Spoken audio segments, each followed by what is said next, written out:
दोस्तों ये मैसेज आपने कई बार देखा होगा। सो कॉन्ग्रेचुलेशन, आपके लिए 5 लाख रुपए का प्री अप्रूव लोन रेडी है। बस 2 मिनट लगेंगे, अप्लाई कीजिए। कभी एसएमएस पर, कभी व्हाट्सएप पर, कभी ऐप नोटिफिकेशन या फिर कभी बैंक के कॉल के थ्रू। और इंटरेस्टिंग बात दोस्तों ये है कि आपने लोन मांगा भी नहीं। तो सवाल ये उठता है कि बैंक मुझे बिना मांगे लोन क्यों दे रहा है? क्या बैंक को मेरी फाइनेंशियल कंडीशन की इतनी चिंता है? क्या प्री अप्रूव लोन का मतलब है कि पैसा ऑलमोस्ट मेरे अकाउंट में ही है? और सबसे बड़ा सवाल, मेरे 5 लाख रुपए के लोन से बैंक कितना कमा सकता है? और जब इतनी एग्रेसिवली लोन बेचा जा रहा है तो असली कस्टमर कौन है, आप या फिर बैंक? तो आज की इस वीडियो के एंड तक आपको पर्सनल लोन इंडस्ट्री का वो बिजनेस मॉडल समझ आ जाएगा जो हर बोरोअर को पता होना चाहिए। नमस्कार दोस्तों, मैं हूं सौरभ और आप देख रहे हैं पैसा विद सौरभ, जहां हम पर्सनल फाइनेंस को सिंपल लैंग्वेज में समझते हैं। तो आज की इस वीडियो में हम जानेंगे कि बैंक पर्सनल लोन पुश क्यों करता है, बैंक डिसाइड कैसे करता है कि किसको लोन ऑफर करना है, प्री अप्रूव का असली मतलब क्या होता है, इंटरेस्ट के अलावा और कितना पैसा लग सकता है, और कब पर्सनल लोन लेना समझदारी है, और सबसे इंपॉर्टेंट दोस्तों, डेब्ट ट्रैप से कैसे बचा जाए। और बीच में मैं आपको एक कैलकुलेशन भी दिखाऊंगा जिसे देखकर शायद आप नेक्स्ट लोन ऑफर एक्सेप्ट करने से पहले 2 बार सोचें। तो वीडियो को शुरू करते हैं। सबसे पहले दोस्तों एक मिथ को क्लियर करते हैं, बैंक मुझे लोन देकर मेरी हेल्प कर रहा है। रियलिटी यह है कि लोन बैंक का प्रोडक्ट है और हर प्रोडक्ट की तरह उसका ऑब्जेक्टिव प्रॉफिट कमाना होता है। इसका मतलब ये नहीं है कि बैंक गलत है, बिजनेस इसी तरीके से चलता है। लेकिन पर्सनल लोन बैंक के लिए इतना अट्रैक्टिव क्यों है? इसके 3 रीजन हैं। रीजन नंबर 1 ये है कि personal loan generally secured loan से हायर इंटरेस्ट रेट पर दिया जाता है। होम लोन या कार लोन में कोलैटरल होता है, पर्सनल लोन में यूजुअली कोलैटरल नहीं देखने को मिलता। रिस्क ज्यादा है तो फिर प्राइसिंग भी जनरली हायर होती है। अब दूसरी बात, बैंक को प्रॉपर्टी वेरीफाई, वैल्यूएशन और लीगल पेपर वर्क जैसे प्रोसेसेस नहीं करने पड़ते। प्रोसेसिंग काफी हद तक डिजिटल हो चुकी है। सैलरी अकाउंट है, इनकम के रिकॉर्ड्स हैं, केवाईसी है, क्रेडिट हिस्ट्री है, और डिसीजन जो है वो काफी फास्ट हो सकते हैं। अब तीसरी बात, एक लोन के साथ भी और प्रोडक्ट्स जो है वो भी सेल किए जा सकते हैं, जैसे कि credit card, insurance, salary account upgrades, investment products, यानी कि एक कस्टमर से मल्टीपल रेवेन्यू अपॉर्चुनिटीज बनाई जा सकती हैं। इसको एक एग्जांपल से समझते हैं। मान लीजिए कि आपने 5 लाख रुपए का पर्सनल लोन लिया। Loan amount 5 lakh rupees, processing fee 2%, generally ये ऊपर नीचे हो सकती है, तो अमाउंट बनता है 10,000 रुपए। जीएसटी ऑन प्रोसेसिंग फी यानी कि 1800 रुपए। टोटल डिडक्शन की बात की जाए तो ये होता है 11,800 रुपए। अगर ये लोन अमाउंट से एडजस्ट होता है तो आपके अकाउंट में अप्रोक्सीमेटली 4,88,200 रुपीज आ सकते हैं। लेकिन ईएमआई कैलकुलेट होगी पूरे सैंक्शन लोन पर टर्म्स एंड कंडीशन के हिसाब से। मान लीजिए इलिस्ट्रेटिव इंटरेस्ट रेट लेते हैं और टेन्योर भी ले लेते हैं, और ईएमआई मिलाकर जो टोटल रीपेमेंट जो है वो लगभग 6.5 लाख के आसपास बनती है। यानी कि आपने यूज किया 4.88 लाख रुपीस के आसपास और रीपेमेंट हो रही है 6.5 लाख रुपीस के आसपास। अब एक्चुअल फिगर्स जो हैं वो lender, interest rate, borer profile के हिसाब से चेंज हो सकते हैं, फिर भी अमाउंट डिफरेंस जो है वो काफी ज्यादा है। इसीलिए सिर्फ ईएमआई देखना कभी भी इनफ नहीं होता। अब सबसे इंटरेस्टिंग क्वेश्चन दोस्तों, कि बैंक को कैसे पता चल जाता है कि किसको कॉल करना है और किसको नहीं? इसका सिंपल आंसर है डेटा। अगर आप सैलरी अकाउंट कस्टमर हैं,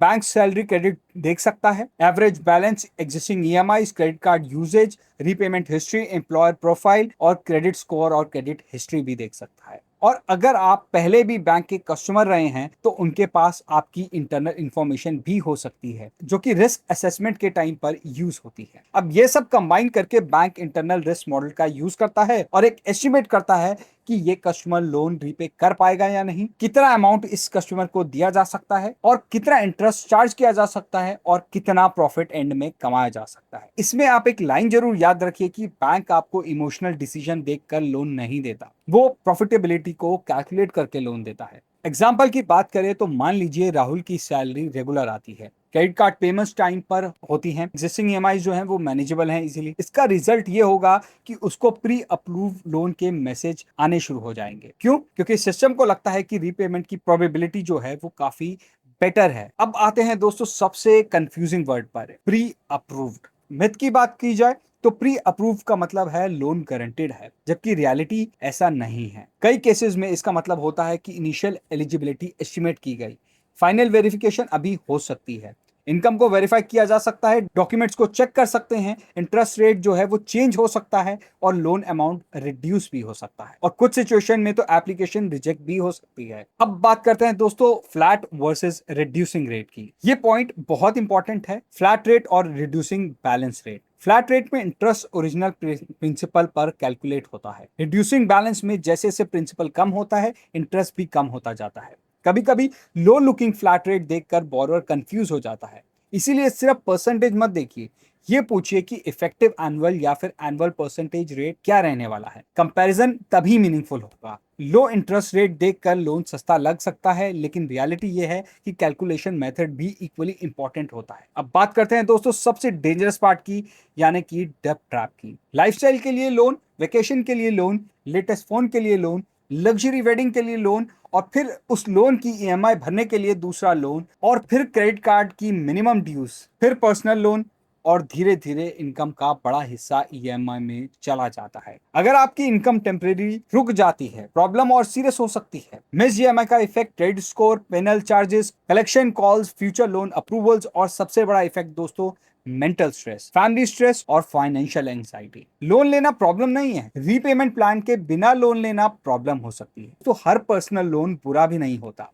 मेडिकल इमरजेंसी के लिए लिया गया लोन, अर्जेंट एसेंशियल एक्सपेंसेस आ जाए तो उसके लिए लिया हुआ loan, temporary cash flow issue जहां रिपेमेंट क्लियरली प्लान्ड हो उसके लिए लिया हुआ लोन, या फिर एक्सपेंसिव डेब्ट को केयरफुली कैलकुलेट करके कंसोलिडेट करने के लिए लिया गया लोन, ये सिचुएशन रीजनेबल हो सकती है। इनके लिए लोन लेना कोई गलत नहीं होगा, लेकिन जनरली अवॉइड कीजिए हॉलीडेज, लग्जरी गैजेट्स, कैपेसिटी से बाहर वेडिंग, ट्रेडिंग या फिर speculative investment, monthly house hold expenses, और सिर्फ इसलिए लोन मत लीजिए कि क्योंकि ऑफर बहुत अच्छा आ रहा है। और दोस्तों लोन एक्सेप्ट करने से पहले एक चेकलिस्ट जरूर फॉलो कर लीजिए। कम से कम 3 लेंडर कंपेयर कीजिए, रिड्यूसिंग बैलेंस रेट समझिए, इफेक्टिव एनुअल कॉस्ट पूछिए, processing fee, GST, insurance automatically add हुई या नहीं, foreclosure charges, part payment rules, late payment penalties, total repayment calculate करिए, इमरजेंसी फंड मेंटेन करिए। ईएमआई अफोर्डेबिलिटी हर इंसान के लिए अलग होती है। ये इनकम स्टेबिलिटी, एग्जिस्टिंग ऑब्लिगेशन और फाइनेंशियल गोल्स पर काफी हद तक डिपेंड करती है। और एक और इंपॉर्टेंट बात, फेक लोन ऐप से बचिए, एडवांस फी मैनेज वाले एजेंट से बचिए, एपीके डाउनलोड करने वाले लिंक से बचिए, OTP, pin, screen sharing, gallery और कॉन्टैक्ट्स की अननेसेसरी परमिशन लेने वाली ऐप से बचिए। ये सब कुछ रेड फ्लैग हो सकते हैं। हमेशा लोन ट्रस्टेड लेंडर्स और ऑफिशियल चैनल के थ्रू ही लेने का प्रेफर कीजिए। तो दोस्तों आज की वीडियो का सबसे बड़ा टेक अवे ये है कि बैंक पर्सनल लोन देने के लिए डेस्परेट इसीलिए दिखते हैं क्योंकि आपकी जरूरत उनके लिए हाई मार्जिन फाइनेंशियल प्रोडक्ट बन सकती है। इसका मतलब ये नहीं कि हर लोन खराब है, लेकिन हर लोन को समझकर लेना जरूरी है। और एक बात हमेशा याद रखिए, लोन एडिशनल इनकम नहीं होती, ये आपकी फ्यूचर इनकम होती है जो आप आज स्पेंड कर रहे हो इंटरेस्ट के साथ। अगर आपको भी रोज प्री अप्रूव लोन के कॉल्स या एसएमएस आते हैं तो कमेंट में बताइए सबसे बड़ा अमाउंट कितना ऑफर हुआ है। और अगर वीडियो यूजफुल लगा है तो चैनल पैसा विद सौरभ को सब्सक्राइब कीजिए और इस वीडियो को उन लोगों के साथ शेयर कीजिए जो सिर्फ ईएमआई देखकर लोन ले लेते हैं। नेक्स्ट वीडियो में हम देखेंगे कि किसी भी लोन के लिए रियल कॉस्ट सिर्फ 2 मिनट में कैलकुलेट कैसे की जा सकती है, ताकि आप कभी भी गलत फाइनेंशियल डिसीजन ना ले पाए। मिलते हैं आपसे नेक्स्ट वीडियो में, तब तक के लिए धन्यवाद। जय हिंद।